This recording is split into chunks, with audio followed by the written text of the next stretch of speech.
The baby's screams echoed through the marble hallways of the mansion, like a siren that refused to be silenced.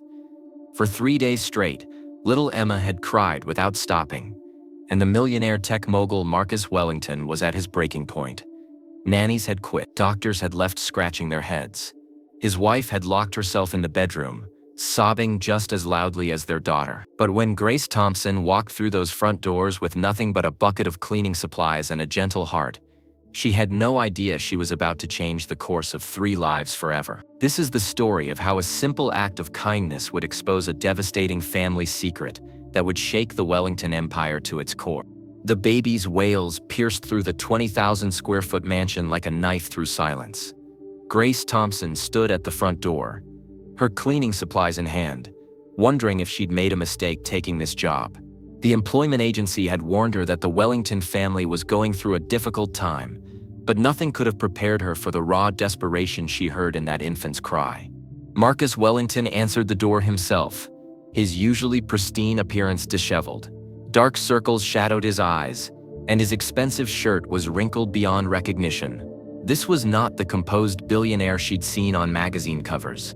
"Thank God you're here," he said, barely looking at her as he stepped aside. "I'm sorry about the noise.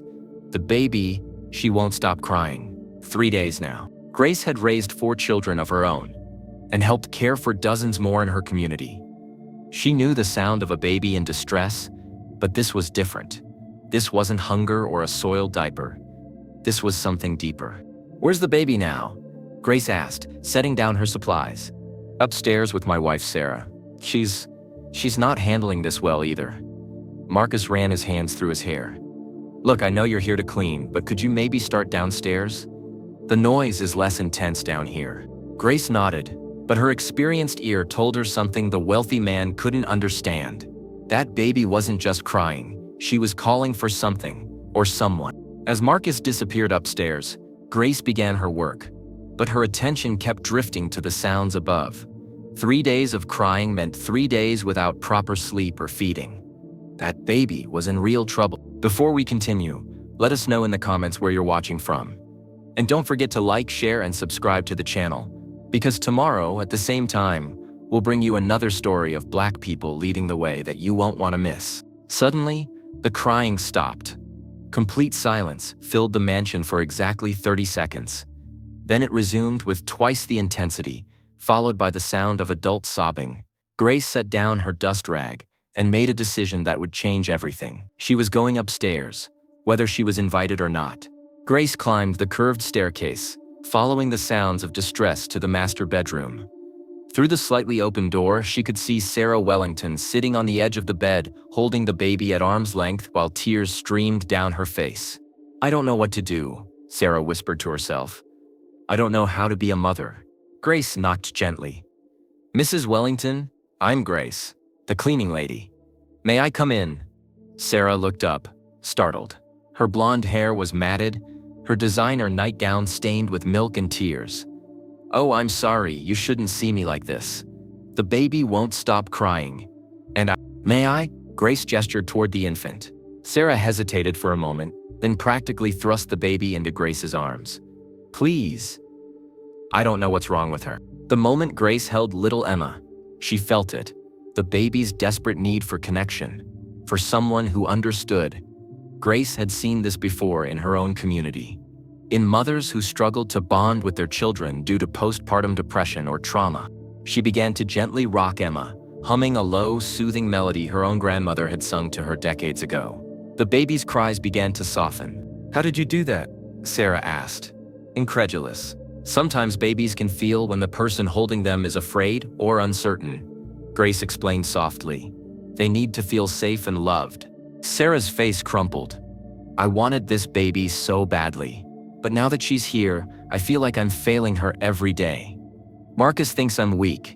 He keeps suggesting we hire more help, but that's not what she needs." Grace studied the young mother's face, recognizing the signs of postpartum depression. But there was something else, a deeper sadness that seemed unrelated to the baby.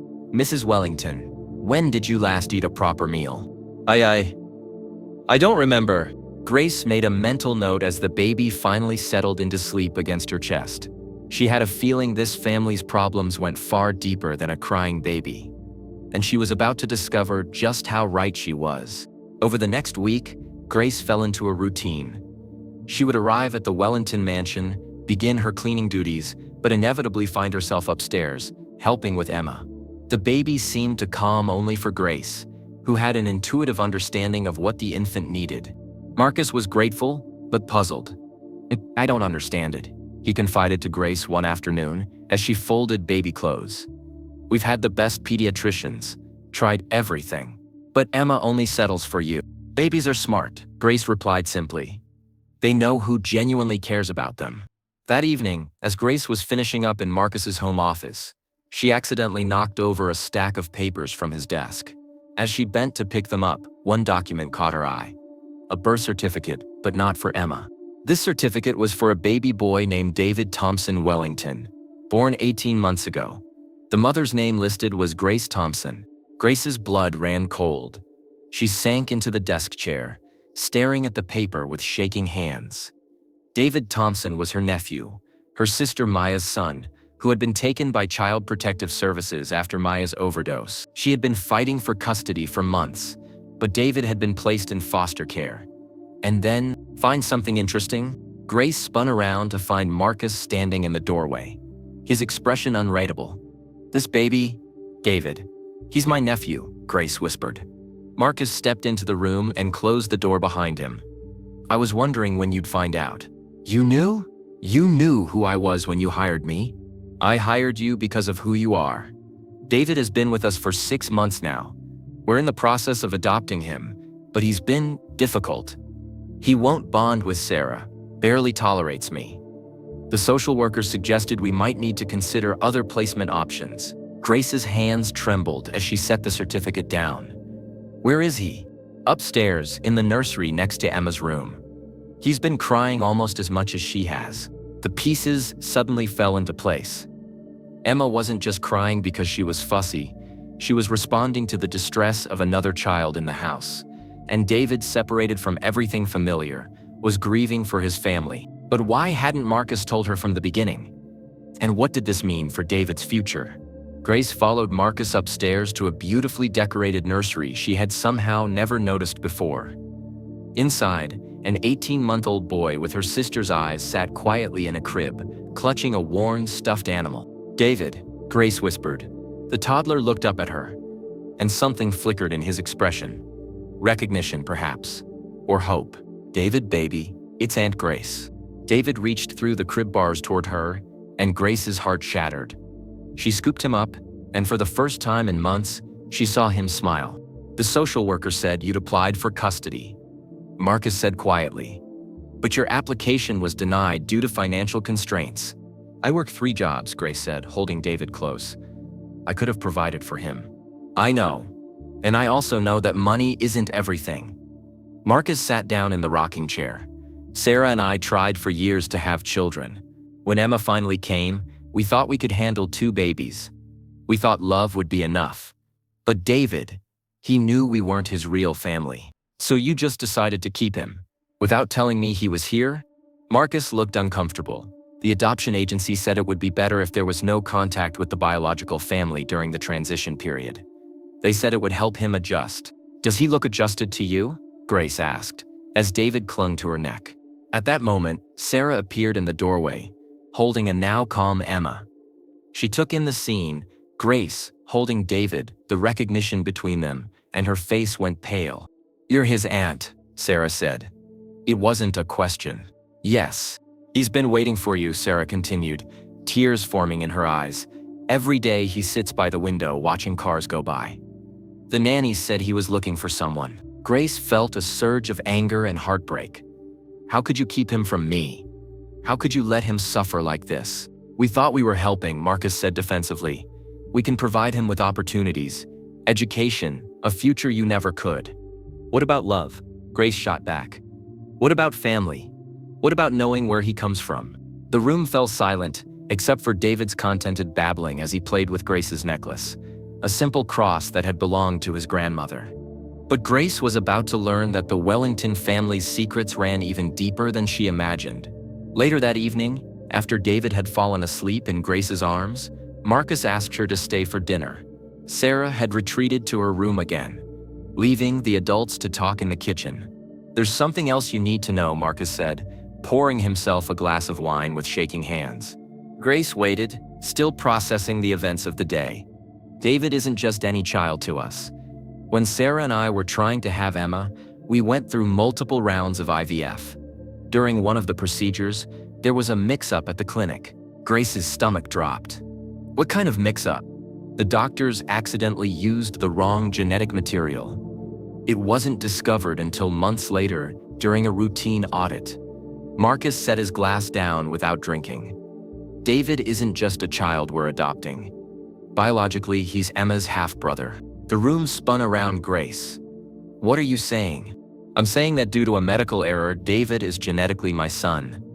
The clinic used my sperm sample, but the wrong egg donor sample, one that belonged to your sister Maya, who had been in their fertility program years earlier." Grace's mind reeled. Maya had never mentioned fertility treatments, but then again, Maya had kept many secrets during her struggles with addiction. "So you're telling me David is actually your biological son? And you've been keeping him from his family while pretending to adopt him out of kindness?" "It's not that simple," Marcus protested. "We didn't know about the connection to you until after we'd already started the adoption process. When we found out you were his aunt and had applied for custody, we panicked." "You panicked? So you hired me as your cleaning lady to keep an eye on me?" Marcus nodded reluctantly. "We wanted to see what kind of person you were, whether you'd be good for David. But the more time you spent here, the more obvious it became that he belongs with you." Grace stood up, David still sleeping in her arms. "You manipulated me. You manipulated this whole situation." "Grace, please understand." "No." Grace's voice was firm. "You understand. This little boy has been grieving for his family while you played games with his life. Emma has been crying because she could sense her brother's distress. And your wife is falling apart because she knows this whole situation is built on lies." As if summoned by her words, Sarah appeared in the kitchen doorway, her face streaked with tears. "He's right," Sarah said quietly. "I've known all along that David belongs with you. I've been making myself sick trying to force a bond that was never meant to be."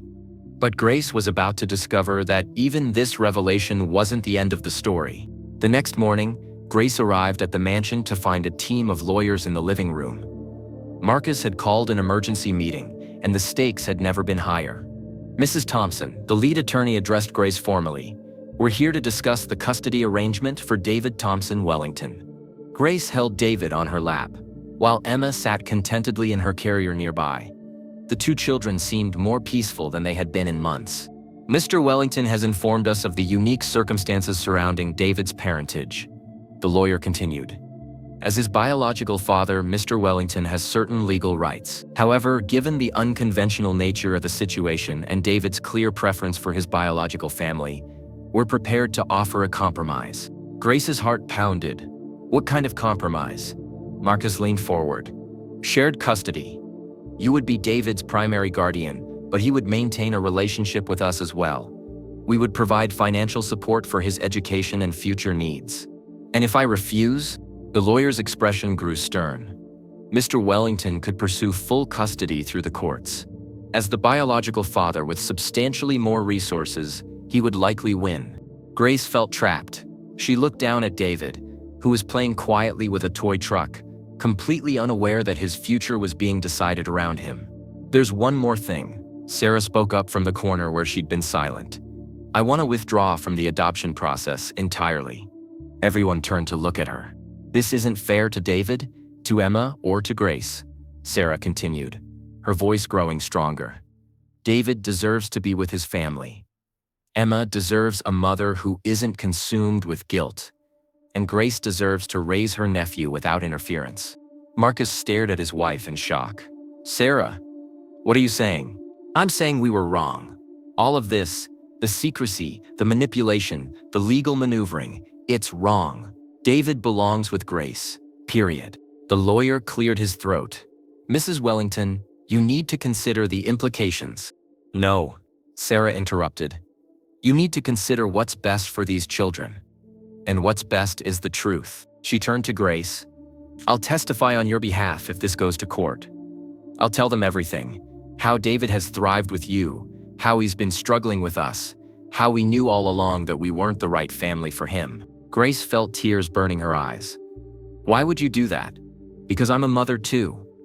And if someone had kept Emma from me when she needed me most, I would have wanted another mother to stand up for what's right."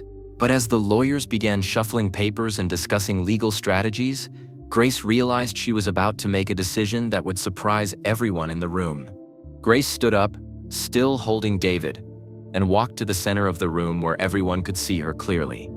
"I have a proposition," she said, her voice steady despite the magnitude of what she was about to suggest. "Grace," Marcus started. But she held up her hand. "Marcus, you're David's biological father, but biology doesn't make you a parent. You hired me under false pretenses and kept this child from his family. But despite all of that, I can see that you care about him." She looked around the room at the assembled lawyers, at Sarah, who was quietly crying, at Marcus, who looked like a man wrestling with his conscience. David needs stability, not a custody battle.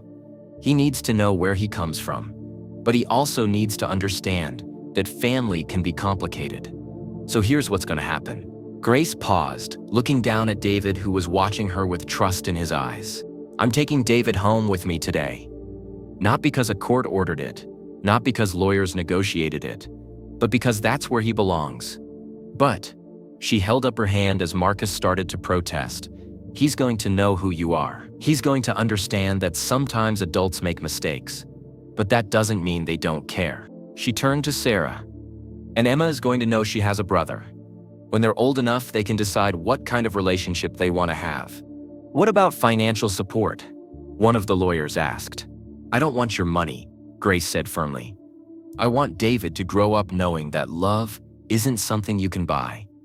But if you really want to help, use your resources to fix the problems in the foster care system that created this mess in the first place." Marcus stood up, his face a mixture of relief and sadness. "Grace, I don't know what to say. Say you'll be better. Say you'll use this experience to actually help children instead of just helping yourself." 6 months later, Grace received a letter in the mail. It was from the Wellington Foundation, announcing a new initiative to support kinship care and family reunification in the foster system. Attached was a photo of Marcus and Sarah at a fundraising event, with a note from Sarah. "Emma asks about her brother every day. David is lucky to have you. Thank you for teaching us what real love looks like." Grace smiled as she watched David playing in their small backyard, laughing with the neighborhood children. Sometimes the most profound changes come not from grand gestures or legal victories, but from the simple act of doing what's right. And sometimes, the person who comes to clean up someone else's mess ends up cleaning up their heart instead. Emma and David's story was just beginning, but now it would be written with honesty, with love, and with the understanding that family isn't always about blood. It's about who shows up when showing up is all that matters.